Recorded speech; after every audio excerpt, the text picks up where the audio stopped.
लाहौर में press conference करते हुए तर्जुमान वजीर आला पंजाब ने कहा कि इत्तेहादियों के साथ ताल्लुकात अच्छे हैं। तहरीक इंसाफ किसी भी रुकने पंजाब असम्बली की वफादारी तब्दील नहीं कर रही। अराकीन खुद अपनी क़यादत से तंग आ चुके हैं। यहाँ पर 31 लोगों का मजीद राब्ता है और वो लोग, हम किसी किस्म की हॉर्स ट्रेडिंग नहीं करेंगे, हमें उनका वोट नहीं चाहिए। आपको बता दिया, हमने उनसे वोट नहीं लेना।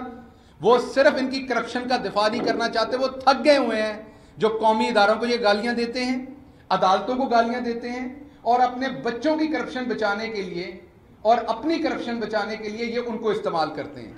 शहबाज गिल ने कहा कि नवाज शरीफ के घर से जो खाना आ रहा है वो उनकी सेहत के लिए मुफीद नहीं। हुकूमत चाहती है कि वो जेल का खाना खाएं जो उनके लिए मुज़रे सेहत ना हो।